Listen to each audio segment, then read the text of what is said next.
You are 8 years old, and your father is the most terrifying man in Macedonia. King Philip II sits on his throne in the great hall at Pella, his single eye, the other lost to a siege arrow years ago, fixed on a trembling ambassador from Athens. Your father's face is a map of violence, the empty eye socket, the scar running down his cheek where a Thracian blade nearly killed him, the slight twist to his mouth from when his jaw was shattered by a spear at Methone. He is 40 years old and has spent half his life at war, transforming Macedonia from a kingdom that everyone mocked into something that makes the Greek city-states lie awake at night in fear. You stand beside your mother Olympias in the shadows of the hall, watching, always watching. Your mother's hand rests on your shoulder, her nails digging in slightly, a reminder to pay attention, to learn, to remember everything you see. She whispers in your ear, her voice carrying that slight Epirote accent that marks her as foreign, as other, as someone the Macedonian nobles never fully trust. Watch how he dominates them without even raising his voice. Watch how fear does his work for him. This is power, Alexander. Remember this. The Athenian ambassador is explaining why Athens cannot possibly contribute more ships to Philip's planned campaign. The excuses are elaborate, well-rehearsed, probably crafted by Demosthenes himself. Philip listens without expression, letting the man talk himself into a corner. Then, when the ambassador finally runs out of words, Philip speaks. His voice is not loud.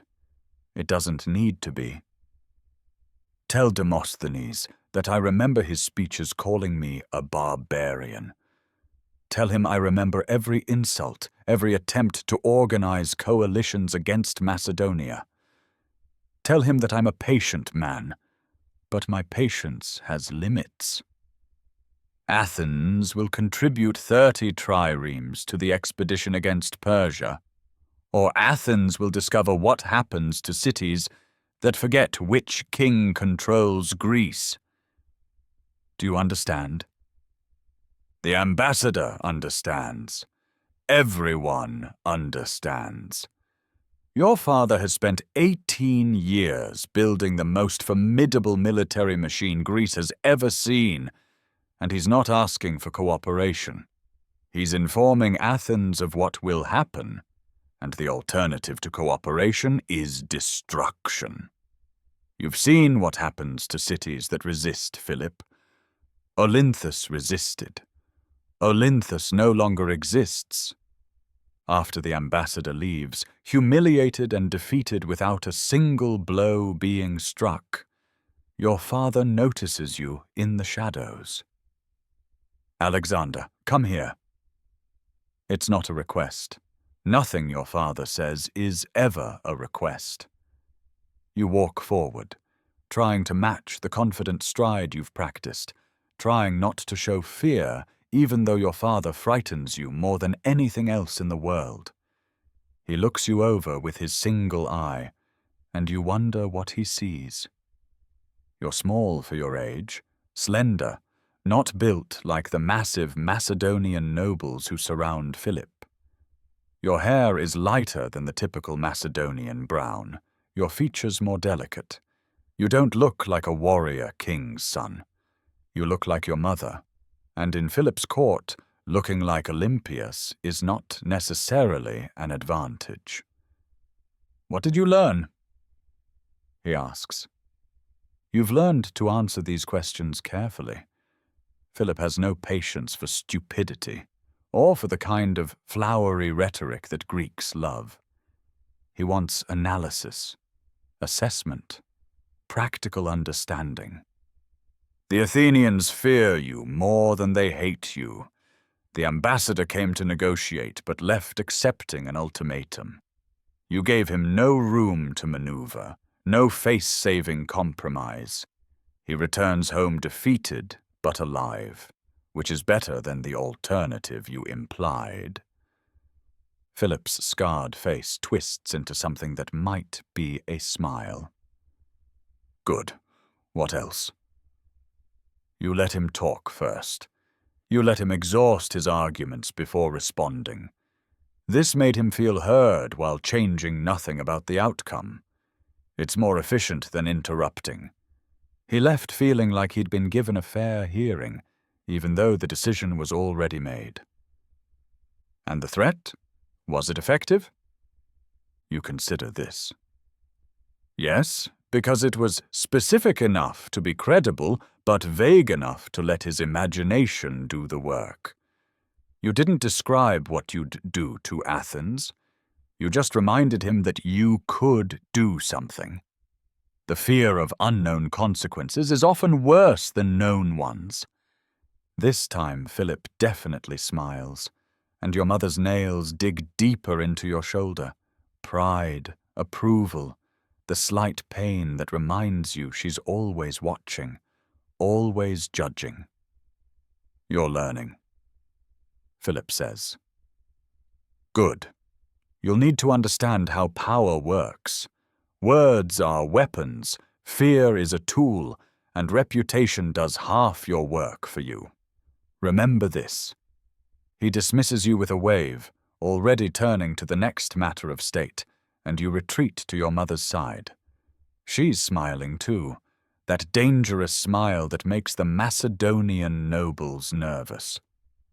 Olympias is not Macedonian. She's from Epirus, a kingdom to the west that the Macedonians consider barely civilized. She's also the king's wife, mother of his son, and the most politically dangerous woman in the palace. The nobles hate her. Your father's other wives hate her. She doesn't care. She has you, and through you, she has power. That night, in your rooms, she tells you stories.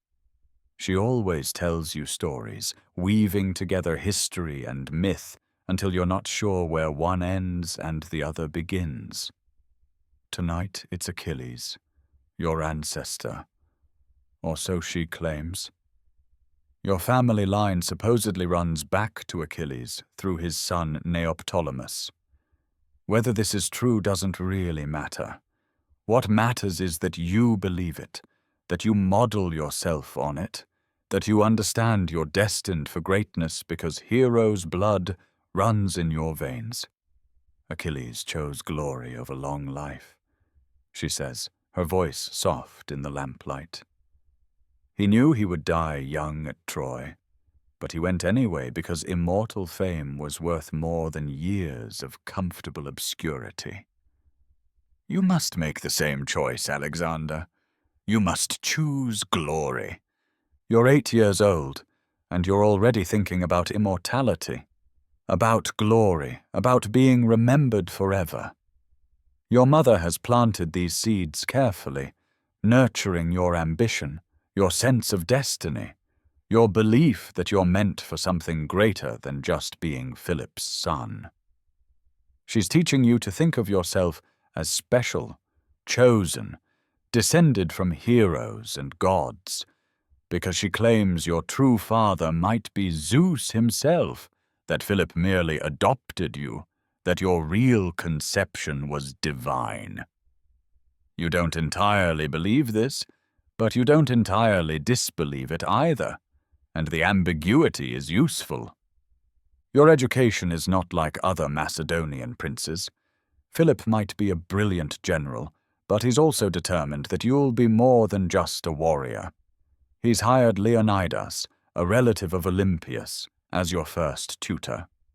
Leonidas is harsh, strict, obsessed with discipline and physical toughness.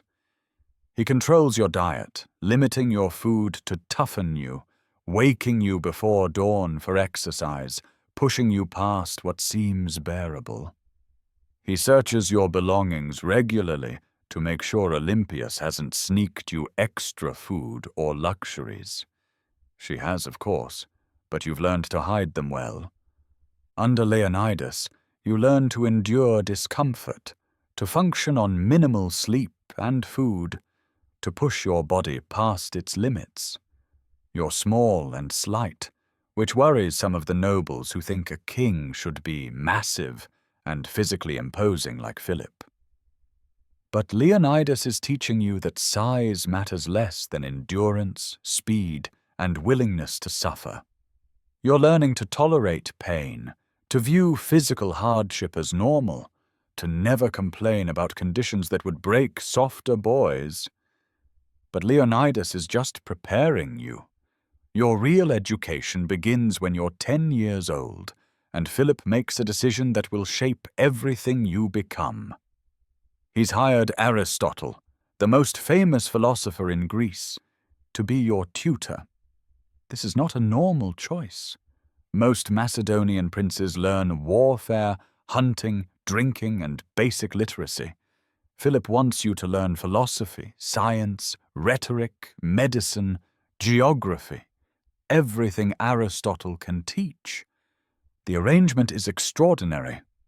Aristotle is given a school at Myesa, a sanctuary outside Pella, and you're sent there with a select group of companions, sons of Macedonian nobles who will be your friends, your generals, your companions for life. There's Hephaestion, who becomes closer to you than a brother. Ptolemy, clever and cynical, who will one day rule Egypt. Cassander, son of Antipater, who watches you with calculating eyes. Nearchus, who will command your fleet. Perdiccas, Leonatus, Philotas, the boys who will become the men who conquer the world at your side. For 3 years, from age 10 to 13, you study at Myesa, and these are perhaps the most important years of your life. Aristotle teaches you to think, to question, to analyze. He teaches you biology by dissecting animals, showing you how bodies work, knowledge that will later prove invaluable when you're wounded in battle and need to understand your own injuries. He teaches you geography, showing you maps of the known world, describing distant lands like India and the edges of the earth. He teaches you politics and ethics, though you'll later decide his theories about barbarians being naturally inferior are wrong. You'll prove this by adopting Persian customs and marrying Persian wives. Most importantly, Aristotle gives you a copy of Homer's Iliad, annotated in his own hand. This becomes your most treasured possession. You sleep with it under your pillow. You memorize vast passages. You model yourself consciously on Achilles, the hero who chose glory over long life, who fought not for kingdoms or wealth, but for immortal fame. You're not just reading the Iliad. You're using it as an instruction manual for how to live, how to achieve greatness, how to be remembered forever. But even at Myesa, even in the sanctuary of study and philosophy, you can't escape the reality of your family. Philip is not just your father, but your rival.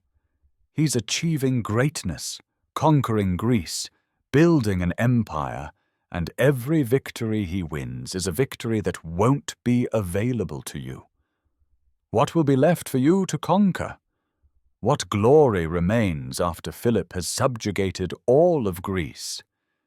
You're immensely proud of your father's achievements and simultaneously terrified that he'll accomplish everything before you're old enough to accomplish anything yourself. The relationship is complicated by Philip's personal life. He's a serial polygamist, marrying for political advantage, taking new wives to cement alliances with different regions and kingdoms. You're the son of Olympias, Philip's fourth wife, but there's no guarantee you'll inherit the throne. Macedonia doesn't have a clear succession law. The throne goes to whichever of Philip's sons is strongest, most capable, most supported by the army. Philip has other sons from other wives, and any of them could be your rival. Olympias understands this better than anyone. She's not fighting for her own position. She's fighting for yours. Every new wife Philip takes is a potential threat, a potential mother of a rival heir. She watches them all with venomous attention, plotting, scheming, doing whatever necessary to ensure your path to the throne remains clear. The palace at Pella is not just a royal residence. It's a battlefield where multiple factions war for influence, and your mother is the most dangerous combatant. When you're 13 and return from Mieza, the education in philosophy ends, and the education in warfare begins. Philip takes you on campaign, and you learn what your father has built. The Macedonian army is unlike anything Greece has ever seen. Philip has taken the traditional Greek phalanx and perfected it, creating a military machine that can defeat armies many times its size. You watch the phalanx drill, thousands of men moving as one organism, their sarissas 18-foot-long pikes, creating a forest of spear points that no cavalry can charge, no infantry can break. You watch the companion cavalry, the elite horsemen who are the hammer to the phalanx's anvil, who smash into enemy flanks and break them. You watch the hypaspists, the shield-bearers who can fight as heavy infantry or light infantry depending on need. You watch the siege engines, the artillery, the engineers who can build bridges and break walls. This is what Philip has created, a professional army, paid and trained year-round, loyal to the king rather than to their cities, capable of complex maneuvers that citizen militias can't match. This is why Macedonia, a kingdom that everyone mocked as barbarian just 20 years ago, now dictates terms to Athens and Thebes. This is the machine you'll inherit, if you survive to inherit it. But watching your father's success creates a terrible anxiety.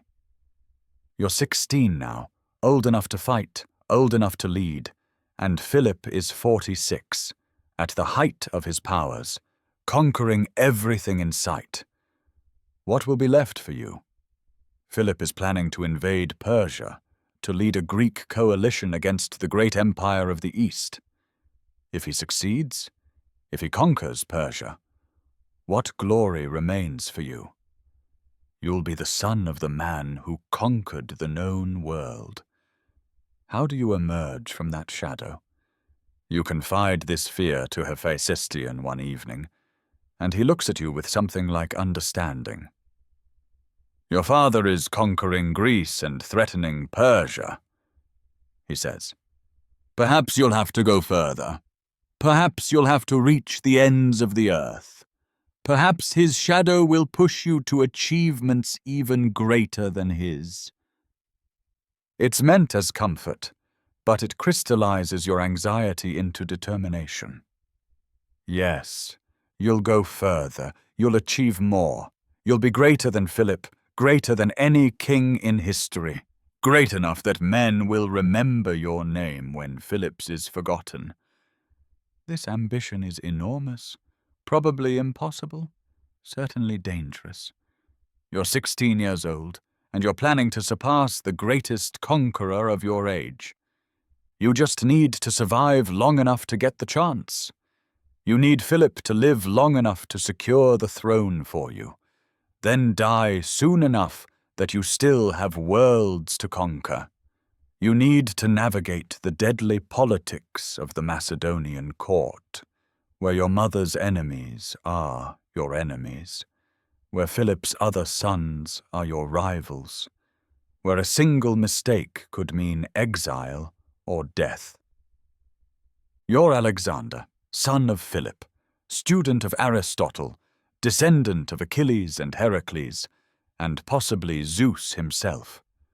You're growing up in the shadow of the greatest king of the age, learning from him, fearing him, competing with him, preparing to surpass him. Your rise has begun, though you don't fully understand yet how high you'll climb, or how many will die in your ascent. You're still just the prince in his father's shadow, brilliant and ambitious and dangerous, waiting for your moment. That moment is coming, sooner than anyone expects. You are 13 years old when you leave Pella for Mieza, riding north with a small group of other noble boys, all of you torn between excitement and apprehension. Your father has arranged something unprecedented. Aristotle, the most celebrated philosopher in the Greek world, will be your personal tutor. Not just yours, but a select group of companions who will study alongside you for the next 3 years. This is Philip's gift to you, though like everything Philip does, it serves multiple purposes. Yes, he wants you educated beyond the typical Macedonian standard of basic literacy and military training, but he also wants you away from Pella, away from Olympias and her intrigues, away from the poisonous atmosphere of the court where every faction is maneuvering for advantage.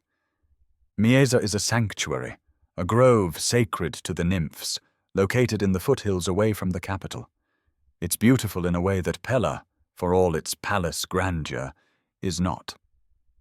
There are trees here, and streams, and a kind of peace that you've never experienced in the palace, where every conversation is a potential trap, and every relationship is tactical. Philip has had buildings constructed for the school, a lecture hall, dormitories, a library that's already being filled with scrolls purchased at enormous expense from Athens and other Greek cities. This is not a casual educational project. This is Philip investing serious resources in your intellectual development. Aristotle arrives a week after you do, and your first glimpse of him is almost disappointing. You've built him up in your mind as something larger than life, a figure of towering intellect who will unlock all the mysteries of the universe. What you see instead is a man of perhaps 45, balding, with a slight lisp and an unimpressive physical presence. He's wearing a simple chiton, nothing fancy, and he carries himself with none of the self-importance you've come to expect from important men in your father's court. Then he begins to speak, and everything changes. You're here because your fathers believe education matters, he says to the assembled boys on that first day. His voice is clear despite the lisp, carrying easily in the lecture hall. Some of your fathers are correct. Some are simply following fashion. We'll discover which of you actually has the capacity to learn and which of you is wasting everyone's time. I don't care about your father's positions or wealth or military achievements. In this school, the only thing that matters is your mind. Demonstrate intelligence and curiosity, and I'll teach you everything I know.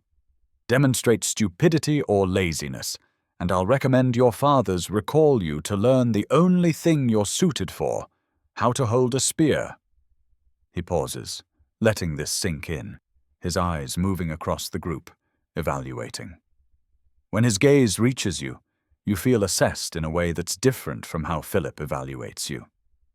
Your father judges your tactical thinking, your courage, your potential as a king and general. Aristotle is examining something else, your capacity for abstract thought, your ability to question and analyze, your intellectual potential rather than your martial future. Knowledge, Aristotle continues, is the highest human achievement, not wealth, not power, not military conquest. Knowledge. Understanding the world, understanding human nature, understanding the principles that govern reality itself. Everything else, your kingdoms, your wars, your political arrangements, all of it is temporary. Knowledge is permanent. Ideas outlive empires. We're going to spend the next 3 years examining ideas. Some of you will find this uncomfortable. Good. Discomfort means you're learning. The curriculum he establishes is unlike anything you've experienced under Leonidas or your earlier tutors. Mornings are devoted to philosophy, ethics, politics, metaphysics, logic. Aristotle doesn't just lecture, he questions, forcing you to defend positions, to examine your assumptions, to think through the implications of your beliefs. It's intellectually brutal, and you love it. The other boys are struggling. These are sons of Macedonian nobles, raised to value physical courage and military skill above abstract reasoning.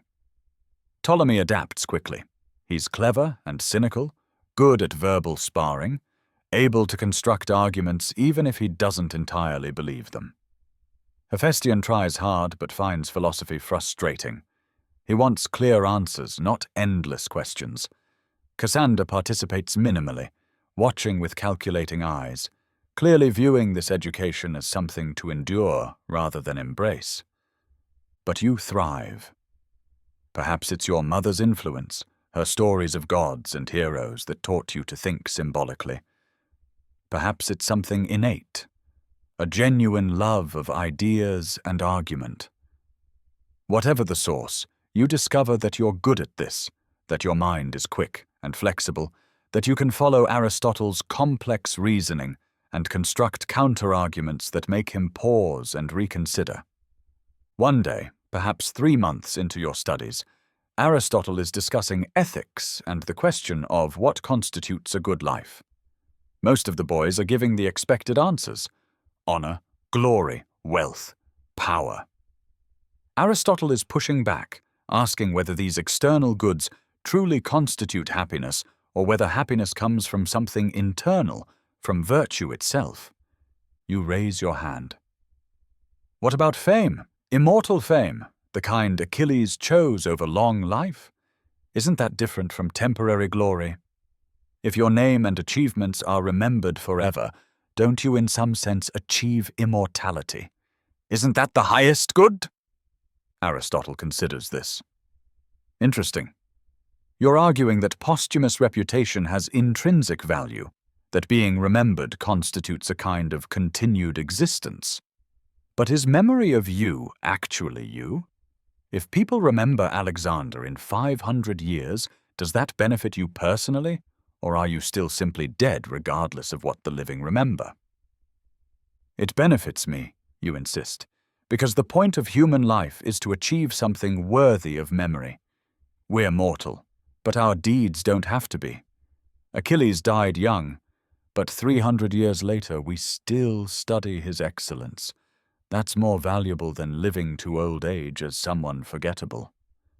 So you're choosing the Homeric model of virtue over, say, the philosophical life? You'd rather be Achilles than Socrates? Achilles achieved something that changed the world. Socrates just talked about things. The other boys laugh, but Aristotle doesn't. He's looking at you with an expression you can't quite read. Assessment, concern, maybe a touch of sadness. Achilles achieved something that was remembered in epic poetry. Whether he actually changed the world is debatable. Socrates changed how humans think about virtue, justice, knowledge itself. Which legacy is more profound? The warrior remembered in stories, or the philosopher whose ideas reshape human consciousness? It's a good question, and you don't have a good answer, but you're not entirely convinced. In your heart, you still choose Achilles. You understand Aristotle's point about ideas outlasting deeds, but you want both. You want to be both Achilles and Odysseus, the warrior and the clever tactician. You want your name remembered not just for what you thought, but for what you accomplished, for the visible, undeniable impact you had on the world. Afternoons at Mieza are devoted to natural philosophy, what will later be called science. Aristotle takes you into the countryside to study plants and animals, teaching you to observe carefully, to categorize and classify them, to look for underlying principles that explain diversity. You dissect animals together, learning anatomy, understanding how muscles and organs function. This is not abstract. This is practical knowledge that will later prove invaluable when you're wounded in battle and need to understand your own injuries, when your doctors are proposing treatments and you need to evaluate whether they're competent or charlatans.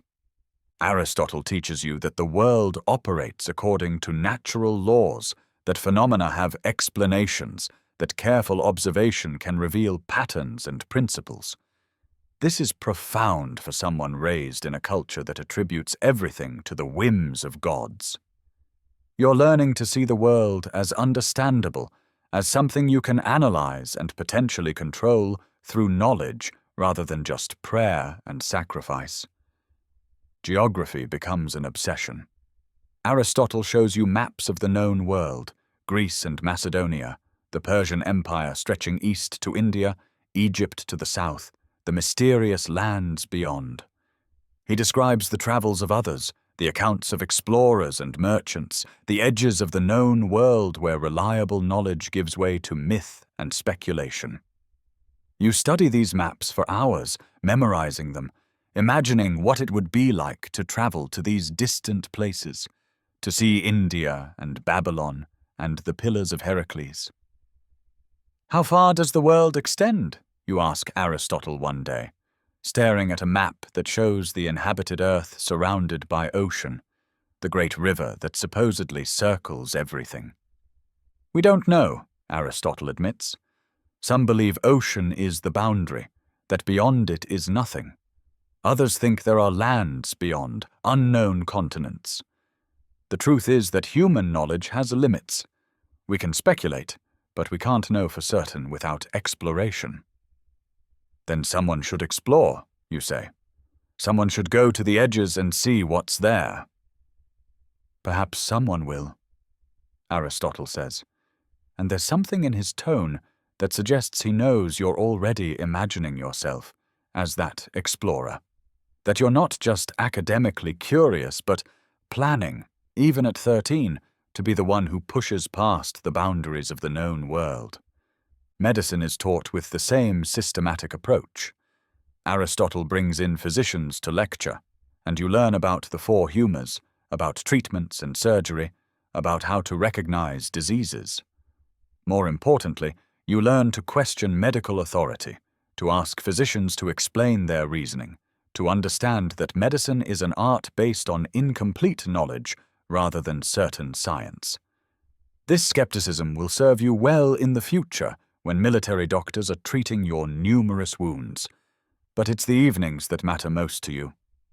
After formal lessons end, after dinner, you and your companions gather in smaller groups to talk, to argue, to work through what you've learned. Often Aristotle joins these informal sessions, and the real teaching happens here, in conversations rather than lectures. It's during one of these evening sessions that Aristotle gives you the gift that will define your life more than anything else he teaches. He presents you with a copy of Homer's Iliad, but not just any copy. This is his personal edition, annotated in his own hand with commentary and analysis. The scroll itself is valuable, but the annotations are priceless. Aristotle's insights into the text that has shaped Greek culture for centuries. You remind me of Achilles, Aristotle says as he hands you the scroll. Not physically, you're not built like a warrior hero, but temperamentally. The same intensity, the same need for glory, the same willingness to sacrifice everything for immortal fame. This is dangerous, Alexander. Achilles died young. He achieved the fame he wanted, but he still died. You might want to consider whether there are better models for how to live. You take the scroll carefully, reverently. Achilles chose what mattered most to him. He understood that we all die. So the question is what we accomplish before death. I'd rather live 20 years and achieve something great than 50 years of comfortable mediocrity. You're 13 years old, Aristotle points out. You might feel differently at 30. I won't, you say with absolute certainty. And you're right. You won't. From that night forward, the Iliad becomes your constant companion. You sleep with it under your pillow. You memorize vast passages, not just famous speeches, but detailed descriptions of battles, catalogues of ships, everything. You don't just read it as literature.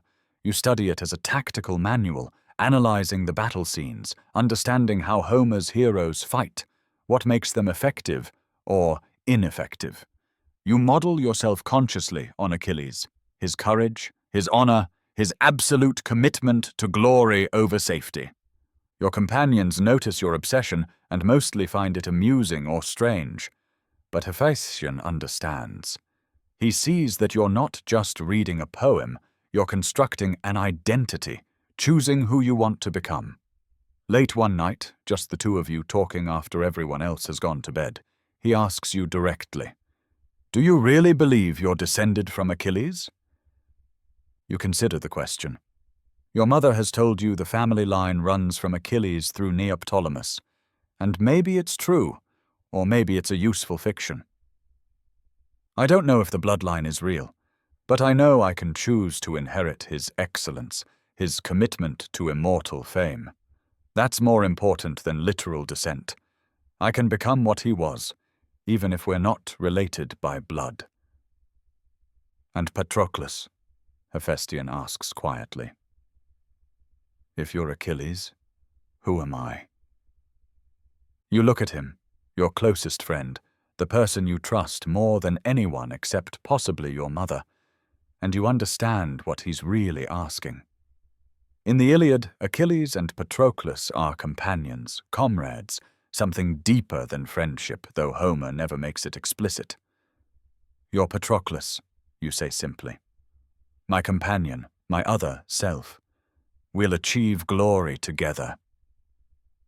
Hephaestion smiles, and the pact is sealed. From this moment, you're not just friends, but something deeper, bound together by shared ambition and the model of heroic companionship from Homer's epic. This bond will last until Hephaestion's death years later, and his death will break something in you that never fully heals. The 3 years at Miesa are not without their complications. Letters arrive regularly from Pella, keeping you informed of developments you can't control. Philip continues his conquests, subduing Greek cities, building his coalition for the invasion of Persia. Olympias writes regularly, her letters filled with political intelligence and maternal advice in equal measure.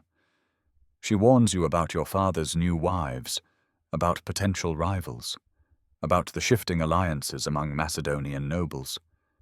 She's managing your political interests in your absence, and you're grateful for it, even as you recognize how much she's controlling your perception of events.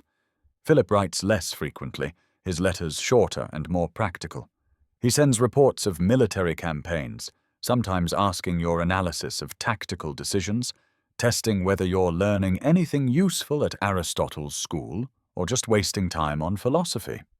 You respond with detailed tactical analyses, showing that you're studying warfare even while studying Aristotle, that you're becoming both intellectually formidable and militarily competent. When you're 15, Philip summons you back to Pella temporarily. There's a military situation developing, and he wants you to see how he handles it. You leave Miesa reluctantly. You're in the middle of studying Aristotle's politics, but you're also excited.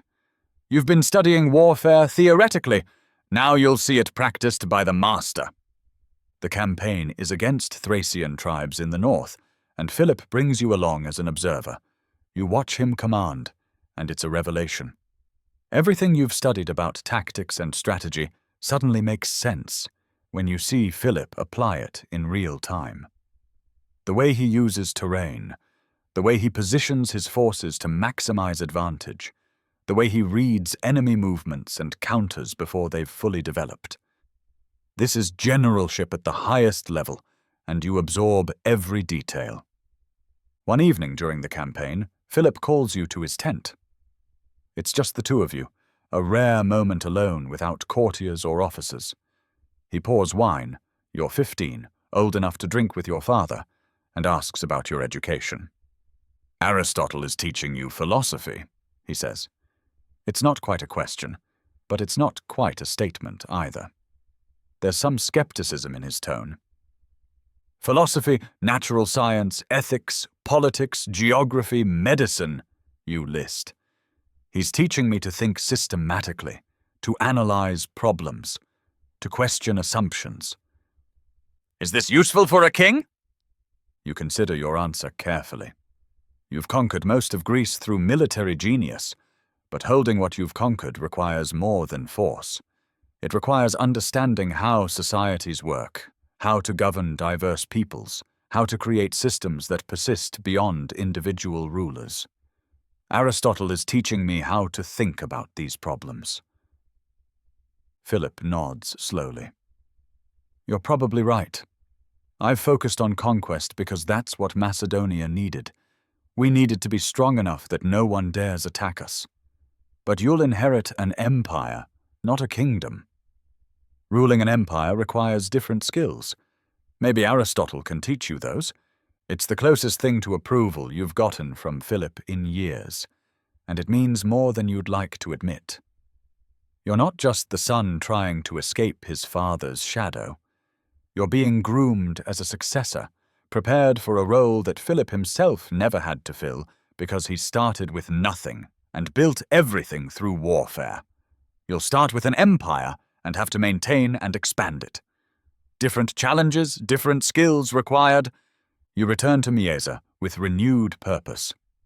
The final year of study is intense, focused increasingly on politics and ethics, the knowledge you'll need as a ruler. Aristotle teaches you about different forms of government, about constitutions and laws, about how to balance competing interests and maintain stability. He's practical about this, drawing on his study of Greek city-states, showing you what works and what fails. But there's a tension developing between you and Aristotle, a fundamental disagreement about the nature of humanity.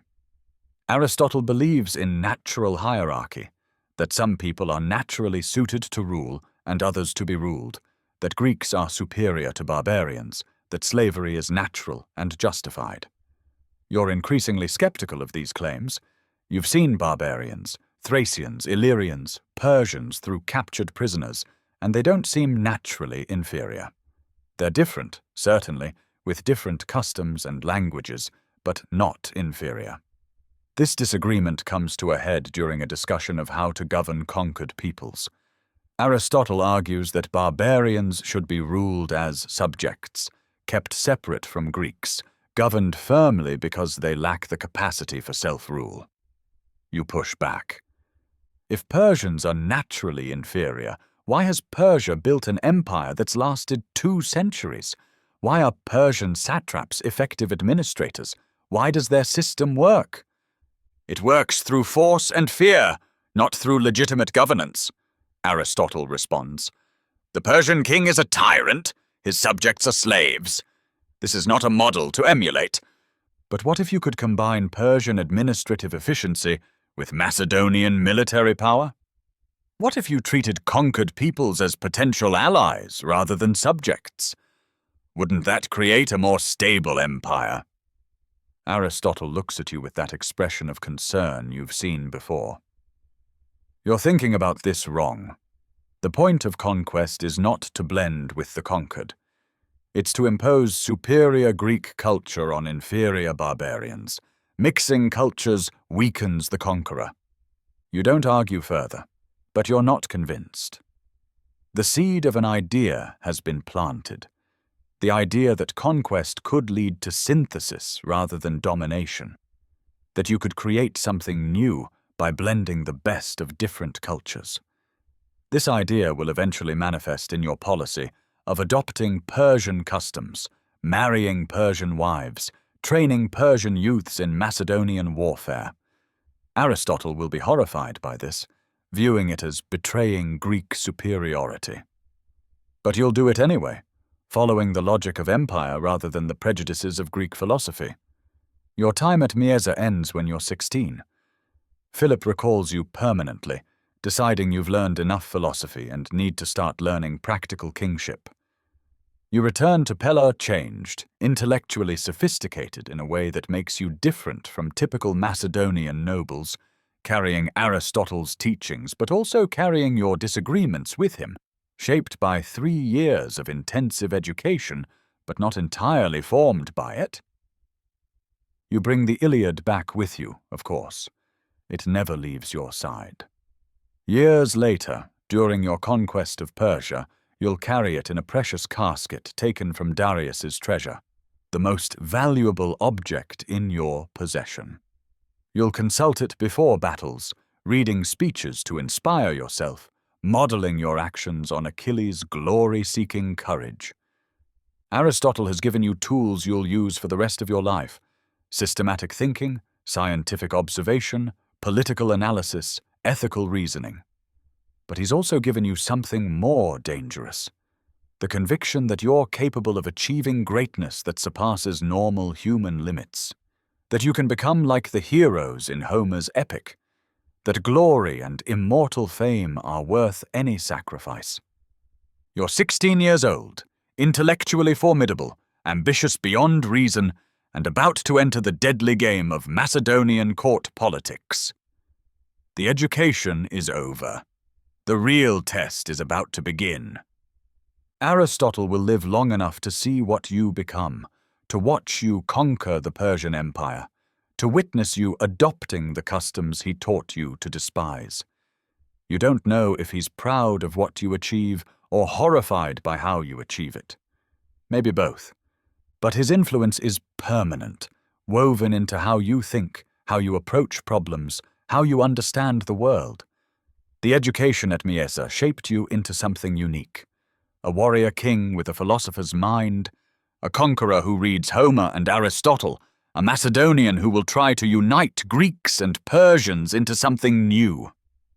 The synthesis of Achilles and Aristotle, of glory-seeking warrior and systematic thinker, of Homeric hero and philosophical king. This is what you're becoming. And the world isn't ready for it. The air in the Boeotian basin was thick, not just with the humid heat of August 338 BC, but with the metallic tang of sweat and the rhythmic, terrifying thud of 10,000 boots hitting the earth.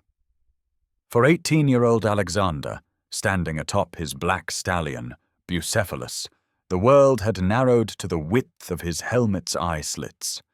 To his left, the massive phalanx of the Macedonian infantry stood like a forest of bronze and iron, their 18-foot sarissas held at a daunting vertical tilt. To his right, the elite companion cavalry, the Hetaioi, waited for his signal, their horses huffing and pawing at the dry soil. This was the moment his father, King Philip II, had spent 2 decades engineering. If they won here, Greece belonged to Macedonia. If they lost, the backwater kingdom of the north would be dismantled, and Alexander's future would die on this dusty field.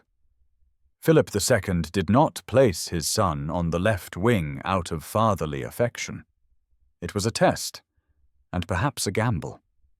Philip commanded the right, facing the Athenians, while Alexander was given the formidable task of facing the Thebans, specifically the Sacred Band.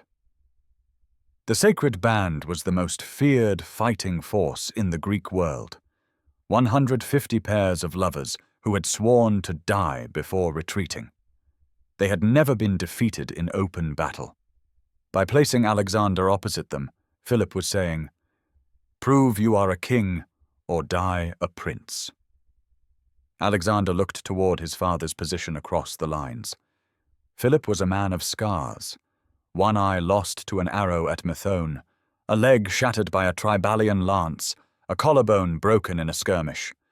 He was a king who led from the front, a man who smelled of wine, old leather, and iron. Alexander, by contrast, was clean-shaven, his hair long and lion-like, his armor polished to a mirror sheen. The veteran generals, men like Parmenion and Antipater, watched the boy king-in-waiting with skepticism. To them, he was still the student of Aristotle, a youth who spent more time with scrolls of the Iliad than with a whetstone. They wondered if the boy would freeze when the bronze collided.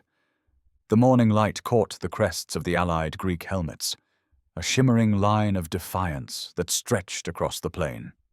For years, the oratory of Demosthenes had whipped Athens into a frenzy against the barbarian Philip, and now that rhetoric had taken the form of 10,000 hoplites.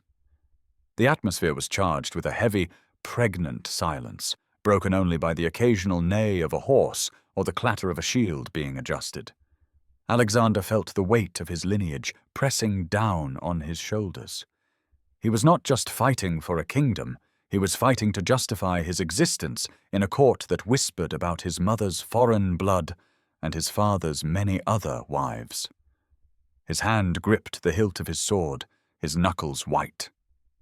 He looked at the sacred band, standing in their deep, dense blocks. They were the finest infantry the world had ever seen, men who had broken the power of Sparta at Leuctra. They stood silent, disciplined, and utterly lethal. The battle began not with a shout, but with a terrifying mechanical precision. Philip's right wing engaged the Athenians, and then, inexplicably, began to retreat. It was a slow, controlled withdrawal, the Macedonian phalanx stepping backward while keeping their pikes leveled. To the Athenians, it looked like the Macedonians were breaking under the pressure of the initial charge. They surged forward with a jubilant, disorganized cry, "To Macedonia!" They broke their disciplined formation to pursue what they thought was a fleeing enemy, their line stretching and thinning as they ran. But Alexander, watching from the left with a predator's focus, saw the truth. It was a feigned retreat, a classic Philip maneuver designed to draw the enemy out of their defensive shell. As the Athenians pulled away from their Theban allies to chase Philip's veterans, a microscopic gap opened in the allied Greek line. This was the hinge of the battle. If Alexander hesitated for even 10 seconds, the gap would close. If he charged too early, he would be cut off and slaughtered by the Theban flank. Alexander didn't wait for a formal order from his father's messengers. He leaned forward, whispering into Bucephalus's ear, feeling the massive animal's heartbeat against his legs. And then he screamed. It wasn't a tactical command.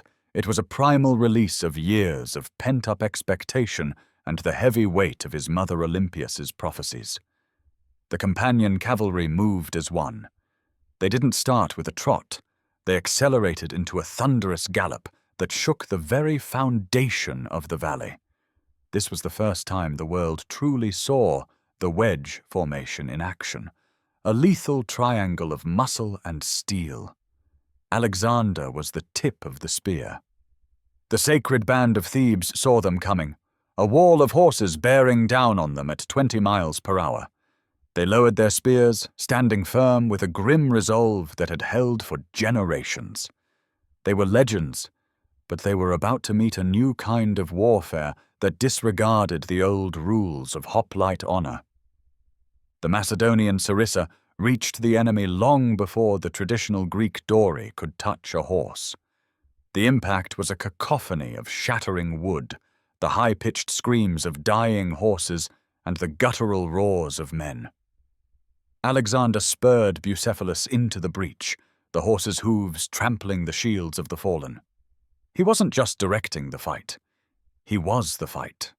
He hacked downward with his copis, the curved blade designed for cavalry, feeling the jarring vibration through his arm as steel met bronze and bone. The exhilaration was intoxicating, a drug more potent than any wine he had shared in Pella. In the heat of the slaughter, the philosophy of Aristotle and the poetry of Homer vanished, replaced by the singular, rhythmic reality of survival and conquest. He saw the face of the man he was killing, a Theban veteran with a graying beard, and felt nothing but the cold necessity of the moment. The blood was warm on his face, mixing with the dust and sweat until he looked less like a prince and more like a force of nature. While the Athenians on the other side of the field realized too late they had been lured into a trap and were being ground down by Philip's counterattack, Alexander was systematically dismantling the Theban elite. The sacred band lived up to their oath.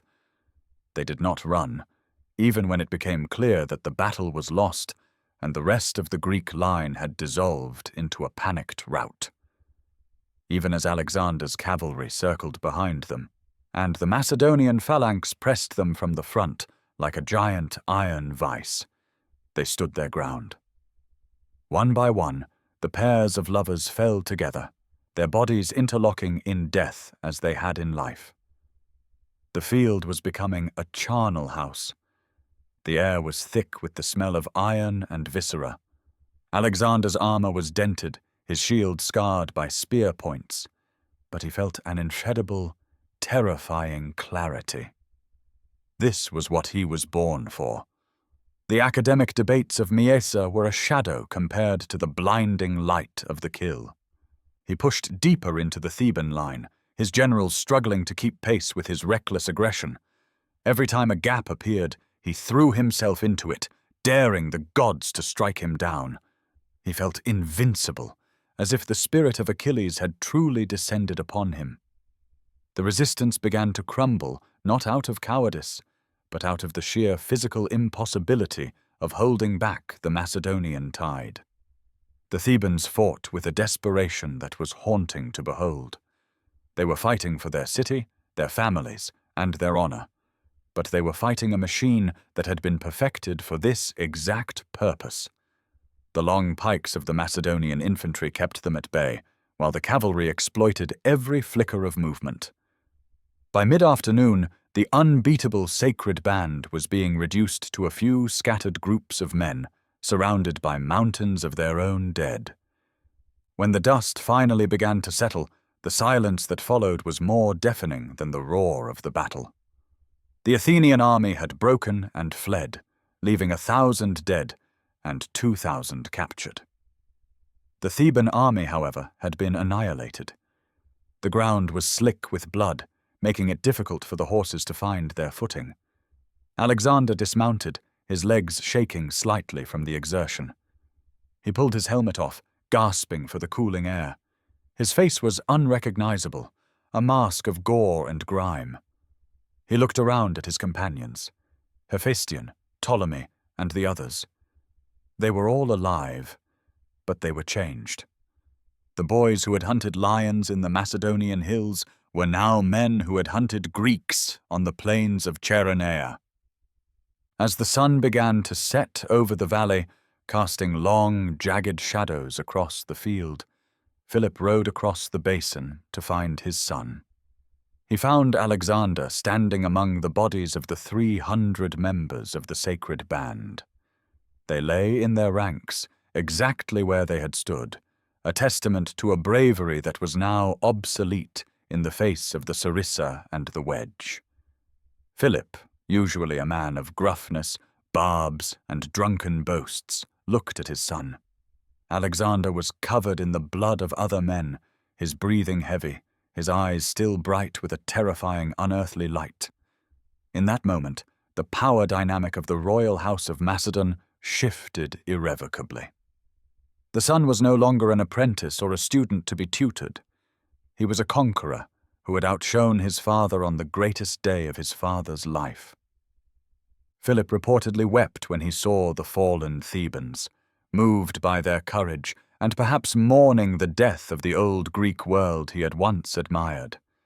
He ordered that they be buried with honors, a monument of a lion to be raised over their graves. But Alexander looked at the carnage and saw only the confirmation of his destiny. He had led the decisive charge that won his father a kingdom. He had broken the unbreakable. He realized then that he did not just want to lead Macedonia. He wanted to lead the world, and he had the stomach for the blood it would require. The victory at Cheronea ended the era of the independent Greek city-state forever. The League of Corinth would soon be formed, with Philip as its leader, but the message of the battle was clear. Macedonia was the master, and Alexander was its sword. The night after the battle was a blur of celebration and horror. Philip, in a fit of drunken exultation, led a macabre procession through the field of the dead, mocking the defeated Athenians until the orator Demades shamed him into sobriety. Alexander stayed in his tent, the adrenaline slowly leaving his system and being replaced by a cold, calculating ambition. He thought of his mother, Olympias, and her whispered promises that his father was not Philip, but Zeus himself. Looking at his hands, still stained with the blood of the Theban elite, he found it easier to believe her. He had crossed a threshold from which there was no return. He had tasted the exhilaration of the slaughter, as the poets would later call it, and he knew he could never go back to the quiet life of a philosopher king. For the young prince, the battle was a spiritual awakening and a shedding of his youth. He had proven to the Macedonian nobles, the grizzled veterans who smelled of campfires and old wounds, that he was a warrior they could follow into the abyss. He had proven to his father that he was a partner, not just a pawn in a dynastic marriage.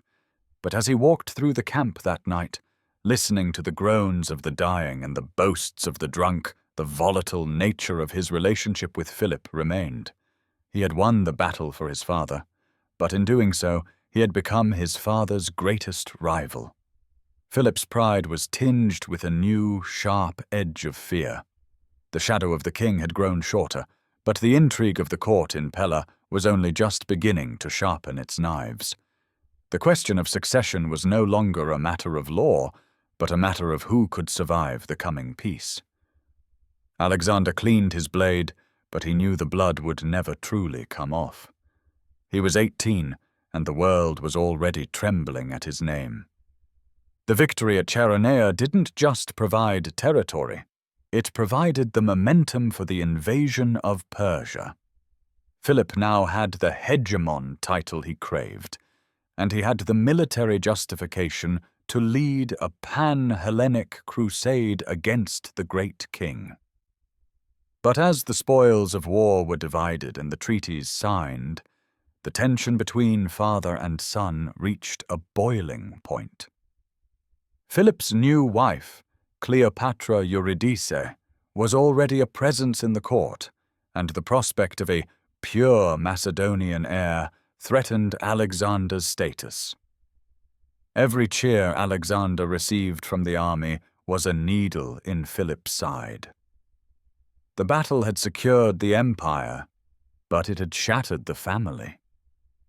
Alexander stood on the precipice of his greatest glory, yet he had never been in more danger. He was the heir apparent, the hero of Chaeronea, the student of Aristotle. But in the eyes of his father, he was becoming a threat that might need to be neutralized. As the fires of the funeral pyres lit up the Macedonian night, Alexander looked toward the east. Across the Hellespont lay an empire that had stood for centuries, an empire of gold and millions.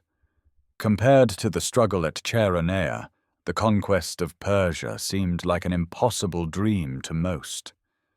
But Alexander, feeling the weight of his sword and the memory of the charge, knew it was his for the taking. He had seen the best of Greece die at his feet. He had seen the sacred broken by the superior. He understood now that history was not written by the righteous or the ancient, but by those with the will to seize the moment and the ruthlessness to hold it.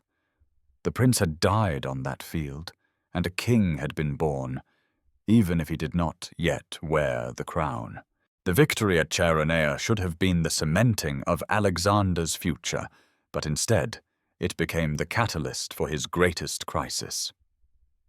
In the months following the battle, the air in the royal palace at Pella grew heavy with a different kind of tension. Not the exhilarating threat of an enemy army, but the suffocating pressure of court intrigue. Alexander was no longer just a prince. He was a war hero, a commander who had outshone his own father on the field of glory. For a man as proud and insecure as Philip II, this was an intolerable shift in the balance of power. Philip began to look at his son not with pride, but with the squinted eye of a rival. The king's response was a calculated move to dilute Alexander's influence and secure a legacy that was entirely his own. This took the form of a new marriage. Philip had many wives, but they were largely diplomatic captures from conquered territories. His newest interest, a young noblewoman named Cleopatra Eurydice, was different. She was a high-born Macedonian, the niece of the powerful general Attalus. Unlike Alexander, whose mother Olympias was an Epirote foreigner prone to dark mysticism and political meddling, any son born to Cleopatra Eurydice would be a pure Macedonian. This was a direct shot at Alexander's legitimacy, a public signal that his status as heir was no longer guaranteed. The atmosphere reached a breaking point during the wedding feast of Philip and Cleopatra Eurydice in 337 BC. The Macedonian court was a place of heavy drinking and fragile egos, and as the wine flowed, the thin veneer of civility dissolved. Attalus, emboldened by his niece's new position and his own rising influence, stood before the gathered nobility to offer a toast. He called upon the gods to grant the union a legitimate heir to the throne. The word was a thunderclap. In the context of the Macedonian court, legitimate meant pure-blooded, a direct insult to Alexander's Epeirote heritage. Alexander, seated near his father, did not hesitate. He lunged to his feet, hurling his heavy wine cup at Attalus's head, screaming, "Am I a bastard then, you villain?" The hall went silent as the cup clattered across the floor. Philip, fueled by wine and rage, rose and drew his sword. He lunged toward his son, intending to strike him down, but his crippled leg gave way. The king collapsed in a heap of spilled wine and silk. Alexander looked down at his father with a sneer that would be remembered for centuries, remarking to the stunned guests, "See there, the man who is preparing to pass from Europe to Asia, and cannot pass from one couch to another." This public humiliation made Alexander's position in Pella untenable. Within hours he fled the capital with his mother Olympias, escorting her back to her home in Epirus before seeking refuge himself among the Illyrians, the very enemies his father had spent years fighting. This was a period of profound paranoia and isolation for the young prince. In the cold mountains of Illyria, Alexander had to wonder if his journey toward greatness had ended before it truly began. He was an exile, a prince without a country, watching from afar as his father prepared the massive invasion of Persia, an invasion Alexander felt was rightfully his to lead. The fragility of power became his daily meditation. He saw how quickly a hero of Chaeronea could be discarded, and how the loyalty of the Macedonian generals was tied to the king who held the treasury, not the prince who held the talent. It was during this exile that the Pixodarus affair occurred, further deepening the rift. When the Persian satrap Pixodarus offered his daughter's hand to Alexander's half-brother, the intellectually disabled Philip Aridaeus, Alexander saw it as another attempt by Philip to sideline him. He secretly sent a messenger to Pixodarus, offering himself as the groom instead. When Philip found out, his fury was cold and absolute. He entered Alexander's room with several of Alexander's closest friends and berated him, not for wanting the marriage, but for being so base and unworthy as to want to become the son-in-law of a mere satrap when he was destined for so much more. Philip then banished Alexander's closest companions, Ptolemy, Hephaestion, Harpalus, and Nearchus, leaving the prince utterly alone. Living in the shadows of the court, Alexander learned the art of the long game. He understood that his father's power was absolute, but also that it was brittle, built on the shifting sands of military success and tenuous alliances. He watched as Olympias, from her exile in Epirus, continued to weave webs of influence, stoking the fires of resentment against Philip. The prince realized that to survive, he needed to be more than a soldier. He needed to be a ghost, a presence that was always felt, but never easily pinned down. He began to cultivate the loyalty of the common soldiers through secret channels, reminding them of who had led the charge at Chaeronea. He studied the geography of the East, not as a student, but as a predator mapping out his future territory. The exile was not a pause, it was a tempering process. The heat of the court had made him malleable, but the cold of Illyria made him steel. The tension eventually cooled enough for Alexander to return to Pella, but the reconciliation was a sham. Father and son walked the halls of the palace like two wolves sharing a cage. Every look was a calculation, every word a potential trap. Alexander saw his father's new Macedonia as a machine designed to function only for Philip. He realized that as long as Philip lived, Alexander would always be the son of the king, a secondary figure in a narrative he felt he should own. The paranoia of court life became his constant companion. He ate carefully, slept lightly, and trusted no one except his banished friends, with whom he kept in constant contact. He watched the preparations for the Persian expedition, the gathering of ships, the stockpiling of grain, the diplomatic overtures to the Greek cities, and felt a burning, desperate need to be at the helm. He saw Philip as an obstacle to the very immortality he had studied in the Iliad. The court was a hive of whispers. Who was Cleopatra Eurydice's child? Would the generals support a child king if Philip died? Would Alexander be assassinated in his sleep to clear the way for a pure-blooded successor? Alexander knew that in Macedonia the throne was not inherited, it was seized. The law of the land was the law of the strongest. He observed the way the nobility shifted their weight, leaning toward Attalus one day and toward Parmenion the next. He learned to read the subtle language of the court, the tilt of a head, the timing of a toast, the silence that followed a question. He realized that he was surrounded by enemies who wore the masks of friends. This was his true education in the nature of power. Aristotle had taught him how the world worked in theory, but Pella was teaching him how it worked in blood. As the wedding of Alexander's sister Cleopatra to King Alexander of Epirus approached in 336 BC, the tension reached its zenith. This wedding was meant to be a grand gesture of reconciliation, a way for Philip to mend ties with Epirus and settle the internal disputes of his house before he departed for Asia. It was a gathering of all the power players of the Greek and Macedonian world. But for Alexander, it felt like a funeral. He saw his father at the height of his power, a man who had conquered the Greeks and was now preparing to challenge the gods. The prince felt the walls of his father's shadow closing in. He wondered if he would spend the rest of his life waiting for a crown that would never come, or if he would be forced to take it by force. The air in Aegi, the old capital where the wedding was to be held, was electric with the sense of an ending. The paranoia of the court was not just Alexander's. It was Philip's as well. The king knew he had created a monster in his son, a warrior of peerless skill and an intellect that matched his own. He knew that the Macedonian army loved the boy. He also knew that Olympias was a woman who did not forgive and never forgot an insult. The court was a pressure cooker of competing ambitions, and the wedding was the flame. Alexander walked through the festivities with a practiced mask of stoicism, but inside he was a coiled spring.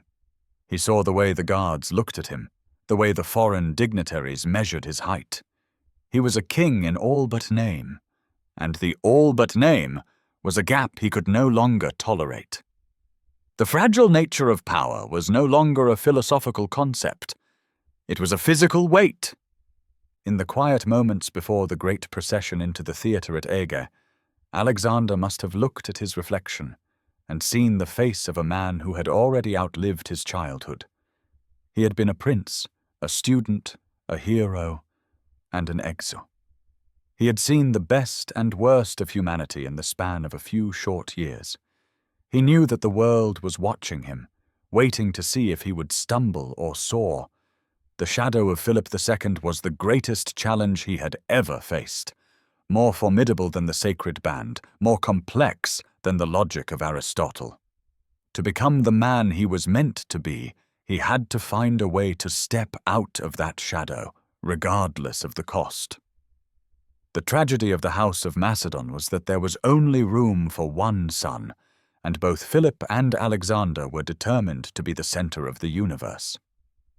The intrigue of chapter 4 shows us that Alexander didn't just inherit an empire. He survived a gauntlet. His rise was not a steady climb, but a series of violent lurches and narrow escapes. The Heir Apparent was a title written in disappearing ink, and Alexander spent every waking moment trying to carve it into stone. This chapter of his life is essential because it explains the ruthlessness he would later show in Persia. He learned early that power is never given. It is taken, defended, and then expanded until it consumes everything in its path. By the time he stood in the theater at Aige, he was no longer the boy who had tamed Bucephalus. He was a man who understood that in the game of kings, you either wear the crown or you end up in the dirt. As the celebrations continued, the wheels of a conspiracy were already in motion. Whether Alexander was a silent partner, a knowing observer, or an innocent bystander remains one of history's greatest mysteries. But the outcome was clear.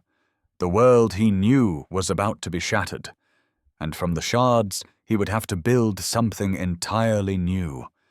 The paranoia, the exile, and the public humiliations had stripped away everything that was soft in him. He was ready for the throne, not because of his birthright, but because he was the only one left standing with the vision to see beyond the borders of Macedonia. The kingdom was in crisis, but for Alexander, the crisis was an opportunity, the only door that led out of his father's shadow and into the light of history. The sun had not yet cleared the jagged peaks surrounding the ancient capital of Aige when the festivities for the wedding of Cleopatra and Alexander of Epirus began. This was meant to be Philip II's masterpiece of diplomacy, a day designed to be the ultimate showcase of Macedonian hegemony and the reconciliation of a fractured royal house. He had invited dignitaries from every corner of Greece, and the air was filled with the heavy smell of roasting meat, the perfume of expensive oils, and the rhythmic tuning of lyres. But beneath this surface of celebration, the atmosphere was thick with the same suffocating paranoia that had defined the Macedonian court for years. Alexander moved through the crowds like a ghost, his expression a mask of practiced indifference. He was 20 years old, a veteran of the bloodiest battles and the most poisonous dinner parties, yet he remained a figure of profound uncertainty. To many in the crowd, he was still the exiled prince who had only recently been allowed back into his father's graces, a boy whose legitimacy was a subject of whispered debate. To others, he was a ticking time bomb, a son who had outgrown his father's shadow and had no place left to go but through him. The theater of Aige was the centerpiece of the day's events, a massive stone semicircle designed to hold thousands of spectators. Philip had orchestrated a grand entrance that would emphasize his divinity. He had statues of the 12 Olympian gods carried into the theater, with a 13th statue representing himself. In a moment of supreme hubris, he ordered his bodyguards to stay back, wanting to walk into the arena alone to show the Greeks that his power was so absolute that he did not fear his own people. It was a fatal mistake. As Philip stepped into the open space of the orchestra, basking in the roar of the crowd, a young man named Pausanias, a member of the royal guard and a former lover of the king, stepped forward. In a flash of steel that silenced the cheering thousands, Pausanias plunged a Celtic dagger into Philip's ribs. The king collapsed, his life pouring out onto the very stone where he had intended to claim his godhood. The transition from the height of power to the stillness of death took only a few heartbeats. But in those seconds, the world changed forever. The seconds that followed the assassination were a blur of primal chaos and visceral terror. Pausanias fled toward the gates where horses were waiting, but his foot caught on a vine and he stumbled. Before he could regain his feet, he was reached by Alexander's closest friends, Perdiccas, Leonatus, and Attalus, who did not arrest him, but instead cut him down with their spears, silencing the assassin forever. In that vacuum of leadership, as the king lay dying in a pool of wine and blood, and the assassin lay dead in the dust, the future of the Western world hung by a single fraying thread. The crowd was a sea of screaming dignitaries and terrified soldiers, many believing a full-scale revolution or a Persian-backed coup was underway. Immediate suspicion, like a heavy, dark shroud, fell upon Alexander and his mother Olympias. The timing was too perfect. The motive was too clear. Alexander had been humiliated, marginalized, and nearly replaced by a pure heir. Olympias had been cast aside for a younger bride and publicly insulted. In the brutal logic of Macedonian politics, the primary beneficiaries of a crime are almost always its architects. Yet, in that moment of absolute crisis, Alexander did not hesitate, did not mourn, and did not flee. He understood with a chilling clarity that in Macedonia, a throne is not inherited in a vacuum. It is seized in the blood of the predecessor. While the body of Philip was still being carried from the theatre, Alexander was already moving to secure the palace and the armory. Backed by the veteran general Antipater, who realized that any delay would mean civil war, Alexander moved with a speed that left his rivals paralyzed. Before the sun had even set on his father's corpse, Alexander was addressing the Macedonian assembly. He did not wear the black of a mourner. He wore the armor of a king.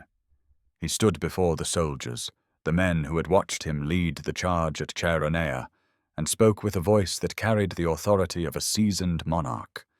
He told them that the name of the king had changed, but the spirit of the kingdom remained the same.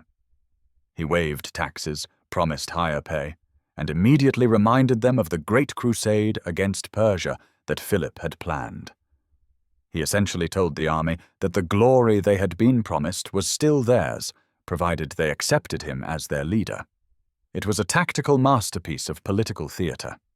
He knew that the soldiers were the only constituency that mattered, and by winning them over within hours of the murder, he effectively blocked any other claimant from mounting a challenge. However, the speed of his consolidation was matched by an absolute and calculated ruthlessness. Alexander understood that a crown is only as secure as the graves of its rivals. He had spent his life in a court where intrigue usually ended in an executioner's blade, and he was determined to be the one holding the hilt. One by one, the potential threats were identified and eliminated.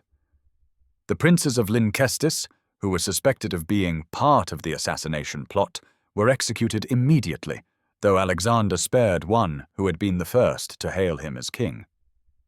But the most dangerous threat remained: the general Attalus, who was currently in Asia with the advance force of the army. Attalus was the uncle of Philip's last wife, and a man who had publicly questioned Alexander's legitimacy. Alexander knew that if Attalus declared for the infant son of Cleopatra Eurydice, the army might split. He sent a trusted agent to the camp in Asia with a simple, lethal order.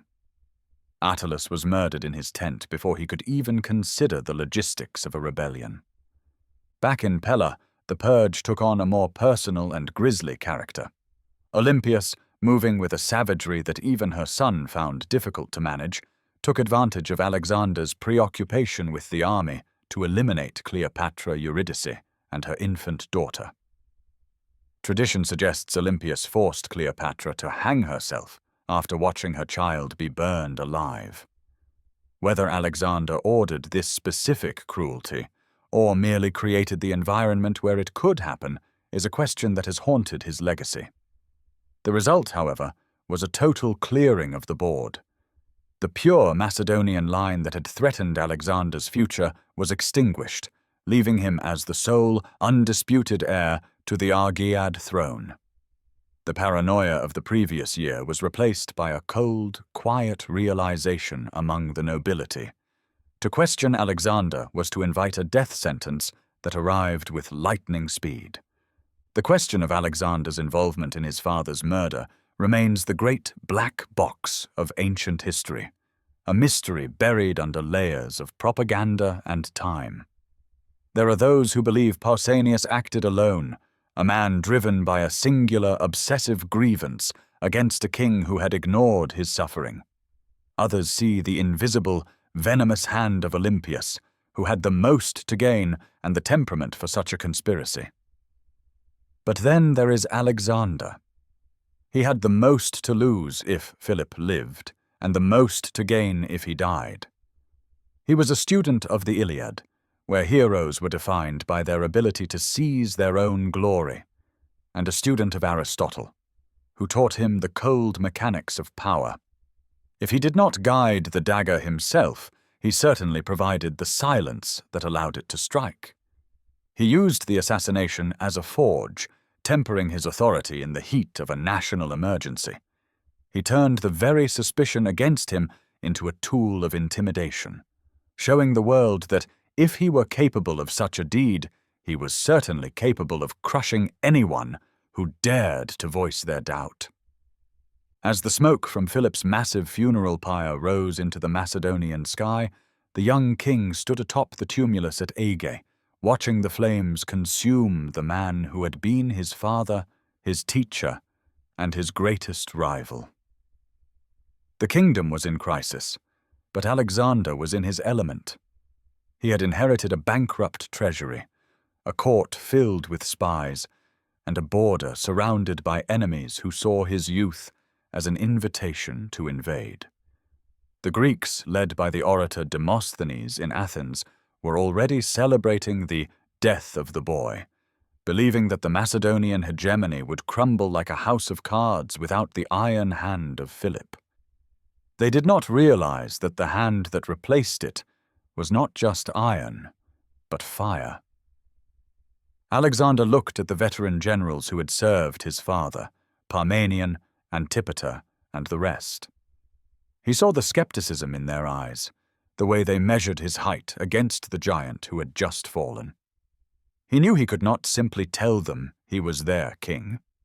He had to prove he was their master.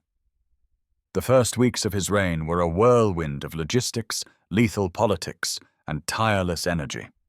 He moved through the royal archives, securing diplomatic correspondence and identifying which Greek cities were planning to defect. He met with the financiers and discovered that Philip had left the state in staggering debt, nearly 500 talents in the red, with only 60 talents in the treasury. The planned invasion of Persia was no longer just a matter of fulfilling a pan-Hellenic dream. It was a matter of economic survival. Alexander took that gamble and doubled down on it with a boldness that bordered on insanity. He gave away the remaining royal lands and the income from the crown's estates to his friends and generals, stripping himself of personal wealth. When Perdiccas asked him what he had left for himself, Alexander's answer was a single word: hope. This was a brilliant move. By enriching his generals, he tied their personal fortunes to the success of his reign. If Alexander fell, they lost the lands and the wealth he had just granted them. He was buying loyalty with the promise of future conquest. The coronation of Alexander was not a ceremony of peace, but a declaration of total war. He did not wait for the traditional mourning period to end before he began mobilizing the phalanx. He knew that the tribes to the north, the Thracians, the Tribalians, and the Illyrians, would see the assassination as a signal to raid the borders. He knew that the Thebans and Athenians would try to tear up the treaties they had signed at Chaeronea. He chose a path of lightning-fast aggression that would become his hallmark. He would not hide behind the walls of Pella. He would take the fight to every corner of his world until there was no one left to question his right to rule. This was the moment the prince in his father's shadow became the king of the world. The transition was violent, sudden, and complete. Within hours of the murder, the boy who studied poetry and philosophy was gone, replaced by a monarch who understood that the only way to secure a kingdom in crisis was to expand it until the crisis was forgotten in the glare of new victories. Every action Alexander took in those first 30 days was calculated to project an image of unstoppable momentum. He traveled to Delphi to secure an oracle's blessing, and when the priestess refused to speak because it was an unlucky day, he dragged her to the temple by her hair until she cried out, "My son, you are invincible." Alexander immediately released her, declaring that he had the only oracle he needed. This was the essence of the man. He did not wait for fate. He coerced it. He visited the tomb of Achilles, his ancestor, to remind the world of his divine lineage. He reconfirmed the alliances with the Thessalian League, securing the finest cavalry in Greece. He was everywhere at once, a blur of energy that made Philip's deliberate pace seem sluggish by comparison. He was building a legend in real time, crafting a narrative of a young god-king who was favored by the heavens and feared by men. The assassination of Philip II was the end of an era, but for Alexander, it was the opening of a cage. He had spent his entire life preparing for a role that he was now forced to play under the most extreme pressure imaginable. The speed with which he consolidated power, the ruthlessness with which he eliminated his family members, and the charisma with which he won over the army all pointed to a man who had been mentally rehearsing this exact moment for years. He took the chaos of a broken kingdom and used it as the foundation for an empire. He proved that he was not just Philip's son, but a different kind of preacher entirely, one that thrived on the edge of the abyss and found clarity in the heart of the storm. As he prepared to lead his army south to remind the Greeks of their oaths, Alexander knew that the eyes of history were upon him. He had secured the throne through blood and iron. Now he had to prove he was worthy of the world. The kingdom he inherited was a fragile construction held together by the memory of Philip's strength, but Alexander intended to hold it together with the reality of his own. He looked at the map of the known world and saw not boundaries, but invitations. The murder at the wedding had intended to throw Macedonia into a dark age of internal strife, but it had instead unleashed a force that would topple the oldest empires on earth. The crisis was the catalyst, the blood was the seal, and the crown was the prize. Alexander was 18 at Chaironea, 20 at the coronation, and within months he would be the master of Greece. The boy who had wondered if he would ever inherit the throne now stood at the head of the greatest war machine ever assembled, ready to march into the sunrise and change the course of human history. The prince was dead. The king had arrived. The news of Philip's assassination traveled through the Greek world like a wildfire, and with it came a wave of premature celebration. In Athens, the orator Demosthenes appeared in the assembly wearing a festive garland, despite being in mourning for his own daughter, declaring that the Macedonian threat had died with the tyrant, and that the new king was merely a silly boy and a Margites, a reference to a foolish character from a comic poem. Thebes, still reeling from the humiliation of Chaironea and the presence of a Macedonian garrison on its acropolis, began to stir with the hope of regaining its lost hegemony. To the north, the wild tribes of Thrace and Illyria, who had been kept in check only by Philip's constant campaigning, saw the transition of power as the perfect moment to reclaim their independence and raid the Macedonian borders. They all made the same fatal mistake. They assumed that Alexander was a shadow of his father, a youth who would be consumed by the internal fires of the Macedonian court. They did not realize that the fire in Pella was not an uncontrolled blaze, but a furnace that had just finished tempering the most dangerous man in history. Alexander's response to this multi-front rebellion was not a diplomatic mission or a call for a council. It was a lightning campaign that defied every logistical expectation of the era.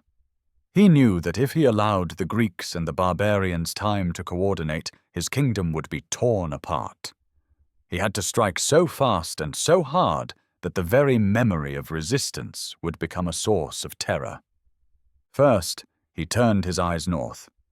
To secure his rear for the coming Persian invasion, he had to pacify the Danubian frontier. In the spring of 335 BC, Alexander led his army into the mountains of Thrace. At the Shipka Pass, he encountered a Thracian force that had blocked the road with a wall of heavy wagons. Their plan was to roll the wagons down the steep slope as the Macedonian phalanx ascended, crushing the ranks like dry wood. Alexander, showing the tactical flexibility that would make him legendary, ordered his men to either open their ranks to let the wagons through or, where the path was too narrow, to lie flat on the ground and lock their shields over their backs, creating a solid bronze ramp that the wagons would ounce over. The maneuver worked perfectly. Not a single Macedonian died from the wagons, and the phalanx then surged upward to slaughter the terrified Thracians. He pushed further, crossing the Danube under the cover of darkness using tent skins stuffed with hay, surprising the Getae tribe and burning their capital. This was not a defensive war. It was a demonstration of reach. He was telling the northern tribes that there was nowhere they could hide, no river wide enough and no mountain high enough to keep the Macedonian spear from their throats. While Alexander was in the north, a rumor reached Greece that he had been killed in battle against the Illyrians. The spark hit the tinder in Thebes. Emboldened by the report of the boy king's death and allegedly supplied with gold by the Persian king Darius III, the Thebans rose in open revolt, besieging the Macedonian garrison in the Cadmea. This was the ultimate test. If Alexander ignored Thebes to finish his northern campaign, Greece would unite against him. If he marched south, he risked being trapped between the rebels and the tribes behind him. He chose the impossible. He turned his army south and marched 250 miles in just 14 days, moving with such speed that when he appeared before the gates of Thebes, the citizens refused to believe it was him. They claimed it was Antipater, or perhaps another Alexander, for no human could have crossed the mountains of Thessaly and the passes of Thermopylae in such a short window of time. But it was him. Alexander stood before the walls, offering terms, hoping for a surrender that would allow him to maintain the peace without a massacre. The Thebans, however, answered with insults, calling for anyone who wished to join the great king of Persia to come forward. They had chosen their fate. The siege of Thebes was short, brutal, and served as a chilling prologue to the destruction of an entire civilization. When the Macedonian forces finally breached the walls, the pent-up rage of the soldiers, many of whom were Phocians and Plataeans who had suffered under Theban cruelty for decades, was unleashed. The streets of one of Greece's most ancient and storied cities became a slaughterhouse. 6,000 Thebans were killed in the initial sack, many cut down inside the temples where they had sought sanctuary. Alexander did not stop the carnage. He allowed the allies of Macedonia to decide the city's fate in a mock council, knowing full well they would vote for its total annihilation. Thebes, the city of Heracles and Pindar, was razed to the ground. Every building was leveled, except for the temples of the gods and the house of the poet Pindar, whom Alexander admired. 30,000 Thebans, men, women, and children, were sold into the slave markets. It was a calculated act of state-sponsored terror. Alexander wasn't just punishing a rebellion, he was sending a message to Athens, to Sparta, and to the Persian Empire. This is what happens to those who break their word to the king of Macedonia. The destruction of Thebes had the desired effect. In Athens, the celebration turned instantly to panic. Demosthenes, the man who had mocked the boy, was now hiding in fear as the city scrambled to send embassies to Alexander, groveling for mercy and congratulating him on his successes in the north and at Thebes. Alexander, having made his point with blood, showed a sudden and strategic clemency toward Athens. He knew he needed the Athenian fleet for the crossing to Asia, and he knew that destroying the school of Hellas would make him a pariah in the eyes of the Greek world he intended to lead. He demanded the surrender of the anti-Macedonian orators, but eventually withdrew the demand, content to leave Athens cowed and terrified. By the end of 335 BC, the rebellion was over. In less than a year, the young king had secured the northern borders, annihilated a major Greek power, and forced the rest of the peninsula into a state of paralyzed obedience. He had proven that he was not just Philip's son, but a more extreme version of his father, a man who combined Philip's military genius with a terrifying, unshakable ruthlessness. This period of blood and iron was the final stage of Alexander's transition. He had moved beyond the need for approval. He had established his authority through the most ancient and undeniable of means, the power to destroy. He returned to Pella not just as a king, but as the hegemon of the League of Corinth, the title Philip had held but never fully exercised with such absolute control. He began to reorganize the administration of Macedonia, appointing Antipater as his regent in Europe, a role that required a man of iron will to keep the peace while the king was away. Alexander was now free to look toward the east. The financial problems remained. The treasury was still nearly empty, and the cost of maintaining the army was astronomical, but the political obstacles were gone. The Greeks would follow him, not because they loved him, but because they had seen the smoke rising from the ruins of Thebes and knew that the boy was the most dangerous man they had ever encountered. The logistics of the coming war occupied his every waking hour. He reviewed the grain supplies, the quality of the siege engines, and the loyalty of the commanders. He knew that the Persian Empire was a behemoth of millions, with a navy that could cut off his supply lines and a treasury that could buy his own soldiers. To win, he needed more than just a better army. He needed a psychological edge. He began to lean more heavily into the propaganda of the Pan-Hellenic crusade, framing the invasion as an act of revenge for the Persian wars of the previous century.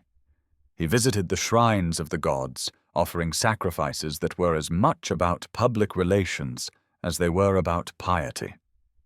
He was crafting a persona, the new Achilles, the champion of Greece, the unstoppable force of nature. Every story that filtered back to the Greek cities was designed to reinforce this image. He wanted the Persians to be afraid before he even set foot on their soil. The campaign in the north and the destruction of Thebes also served as a vital training ground for the army.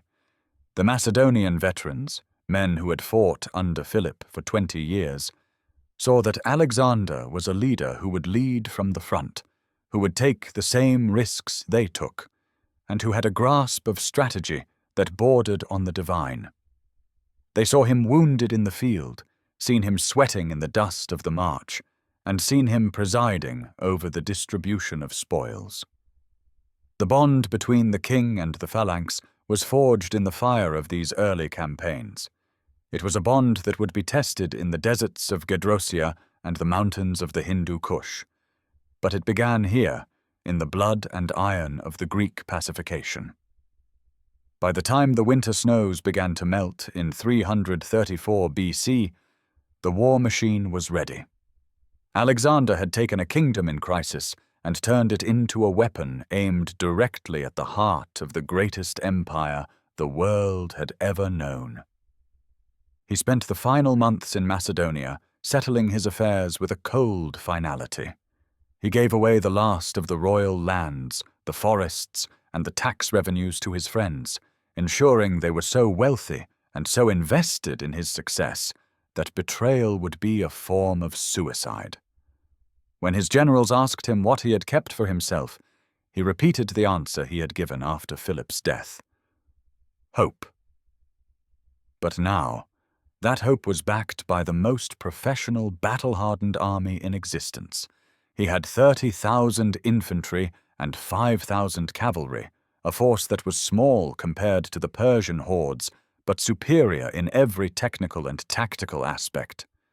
He had his command staff, Hephaestion, Ptolemy, Treacherous, and the veteran Parmenion, men who were becoming extensions of his own will. He was no longer a prince waiting for his life to begin. He was a storm waiting to break over Asia. The final days in Pella were filled with a strange, somber energy. Alexander knew he might never return to the land of his birth. He visited the tomb of his father one last time, perhaps acknowledging that while he had moved beyond Philip's shadow, he was still walking the path Philip had cleared. He said his goodbyes to Olympias, whose influence remained a powerful and often dark presence in his mind. Then, with the spring winds of 334 BC, the order was given. The Macedonian army began its march toward the Hellespont. Behind them lay a Greece that was silent, terrified, and subdued. Ahead of them lay an empire of gold and mystery. Alexander had secured his throne through blood and iron. Now he would use that throne as a stepping stone to immortality. The rise of Alexander the Great was no longer a story of internal politics. It was about to become the story of the world. As the columns of the phalanx wound their way through the mountain passes toward the coast, the soldiers could look back and see the smoke of the campfires and the distant, rugged peaks of their home. But Alexander did not look back. His eyes were fixed on the horizon, on the narrow strip of water that separated Europe from Asia. He had spent 20 years preparing for this moment. The education by Aristotle, the charge at Chaeronea, the exile in Illyria, the murder of his father, and the destruction of Thebes. Every scar, every lesson, and every death had been a part of the tempering process. He was the sword of Macedonia, and he was about to be plunged into the heart of the East. The king had arrived, the throne was secure, and the conquest was about to begin. By the beginning of 334 BC, the smoke from the ruins of Thebes had settled, and a terrifying silence had fallen over the Greek peninsula. Alexander had secured his rear and silenced his domestic critics with a ruthlessness that made his father's diplomacy look like child's play. Now he turned his singular focus toward the ambition that had defined the House of Macedon for 2 decades, the invasion of the Persian Empire. This was not merely a military endeavor. It was a logistical and financial gargantuan that threatened to bankrupt the Macedonian state before a single soldier stepped onto Asian soil. Philip had planned this invasion for years, but Alexander inherited a war machine that was fueled by promises rather than gold. The treasury he took over from his father was in a state of catastrophic depletion, holding less than 60 talents of silver, while carrying a staggering debt of over 500. To launch an invasion of this magnitude, Alexander had to transform the entire economy and social structure of Macedonia into a singular, forward-moving engine of conquest. He spent the months leading up to the crossing in a state of tireless activity, overseeing everything from the grain rations of the lowest foot soldier to the diplomatic propaganda that would justify the war to a skeptical Greek world. The first and most pressing challenge was the assembly of the army. Alexander did not just need men. He needed a perfect synthesis of diverse military traditions. He drew from the core of the Macedonian population to fill the ranks of the phalanx, the foot companions, who carried the 18-foot sarissa. These were men from the highlands and plains of the north, seasoned by years of campaigning under Philip, whose loyalty was tied directly to the person of the king. To complement this heavy infantry, he gathered the finest cavalry in the known world. The companion cavalry, drawn from the Macedonian nobility, were his shock troops.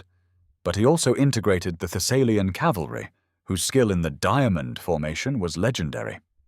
He added to this corps a host of specialists: Thracian peltasts for mountain warfare, Paeonian scouts for reconnaissance, and Cretan archers for long-range suppression. Finally, there were the Greek allied contingents sent by the cities of the League of Corinth. While Alexander viewed these allies with suspicion, treating them more like hostages to ensure the good behavior of their home cities, their presence was essential for the propaganda of the Pan-Hellenic crusade. He was building a machine where every part had a specific function, a military ecosystem designed to adapt to the vast and varied terrain of the East. The logistics of feeding and moving nearly 40,000 men and 5,000 horses across thousands of miles were unprecedented. Alexander's command staff, led by the aging but indispensable Parmenion, worked day and night to map out supply routes and secure grain depots along the coast. Alexander understood a truth that many conquerors before him had ignored. An army marches on its stomach, and in the arid stretches of Asia Minor, water and grain would be as valuable as iron. He streamlined the army's baggage train, severely limiting the number of servants and pack animals allowed to accompany the troops. He forced his soldiers to carry their own equipment and rations, creating a force that could move with a speed that would consistently baffle the Persian satraps. This lean approach to logistics was a calculated risk. It meant the army had to keep winning and moving to survive. There was no room for a stalemate. The invasion of Persia was designed as a rolling conquest, where the spoils of one city would fuel the march to the next. Financially, Alexander took a gamble that would have terrified a more cautious monarch. To fund the initial mobilization, he borrowed an additional 800 talents, plunging the crown into a level of debt that was mathematically impossible to repay through traditional taxation. His solution was radical. He began to distribute the royal lands, the mines, and the tax exemptions of the Macedonian crown to his generals and friends.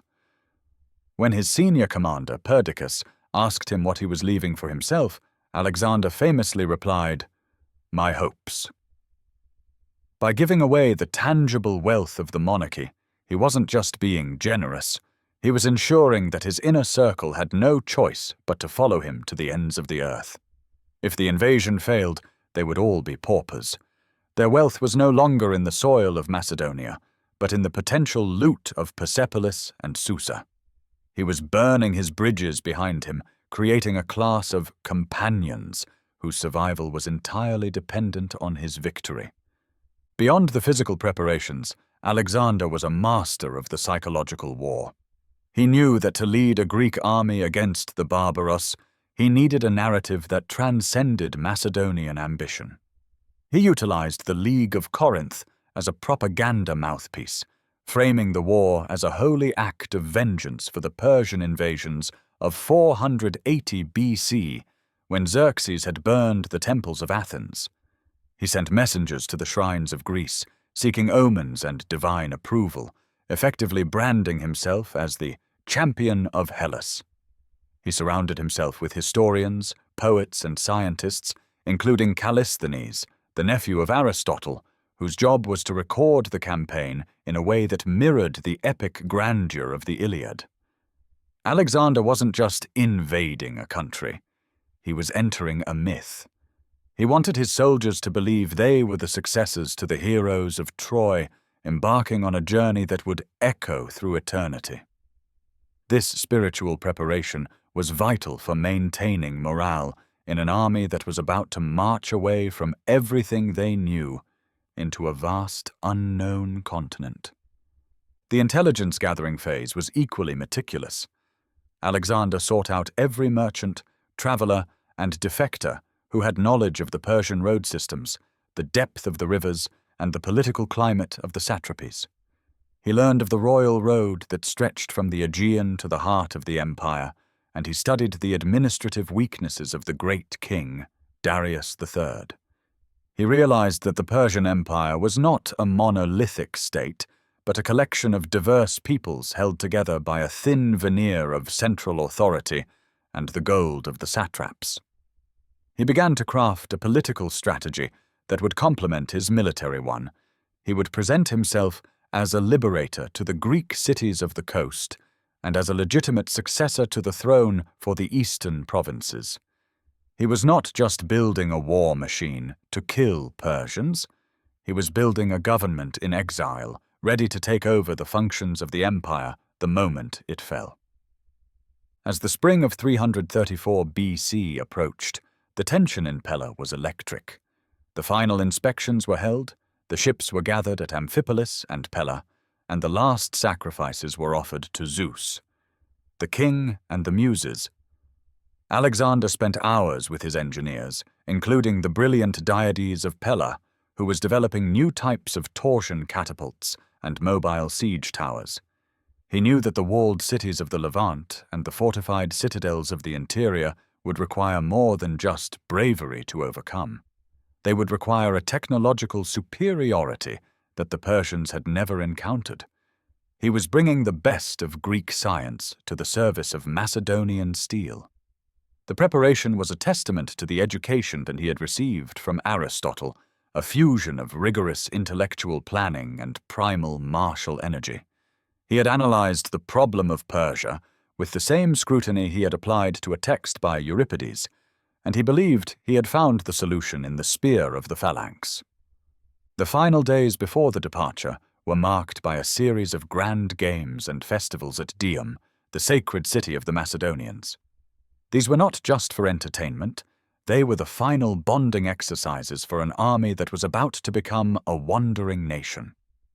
Alexander moved among his men, learning their names, listening to their grievances, and projecting an aura of absolute confidence.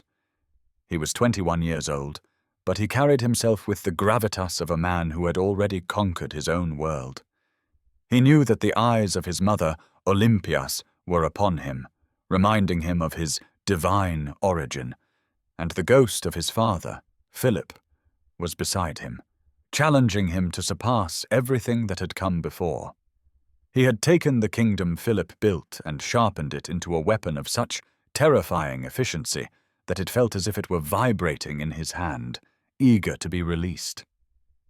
Alexander's administrative preparations also included the appointment of Antipater as guardian of the kingdom in his absence. This was a critical and difficult decision. Antipater was given 12,000 infantry and 1,500 cavalry to keep the peace in Macedonia and hold the Greek cities in check. Alexander was effectively splitting his force, leaving nearly a third of his military strength behind to ensure his home remained secure.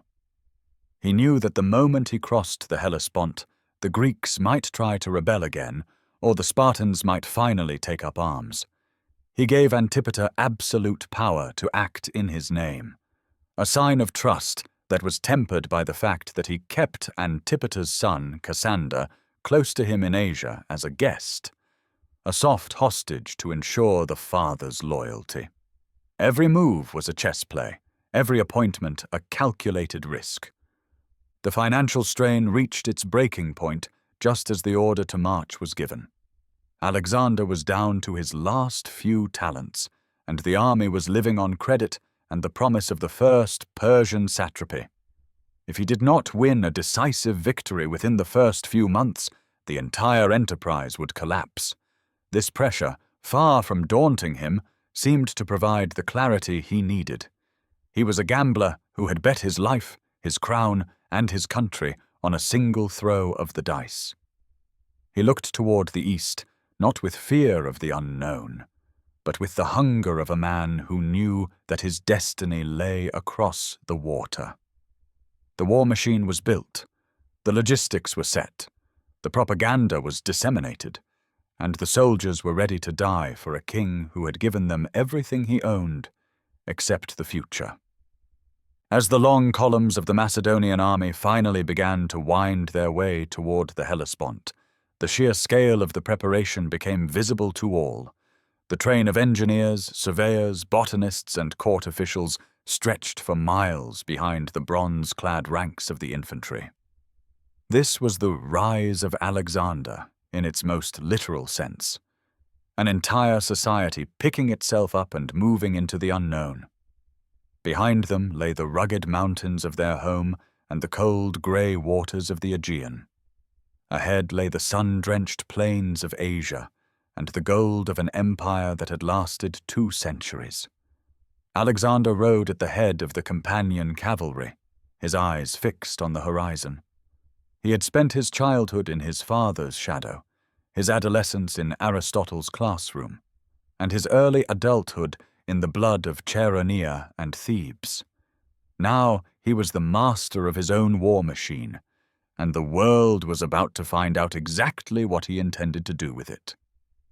The crossing of the Hellespont was no longer a plan. It was a reality that was about to rewrite the history of 3 continents. The preparation for Persia was the final act of Alexander's youth.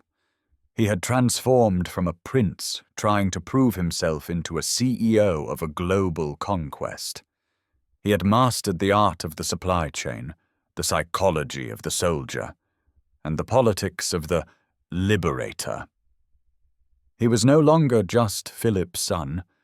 He was the architect of a new world order, and the war machine he had built was the instrument of that change. Every sarissa sharpened, every grain sack filled, and every horse shod was a testament to the 3,000 miles of conquest that lay ahead. The stage was set, the actors were in place, and the curtain was about to rise on the greatest drama of the ancient world.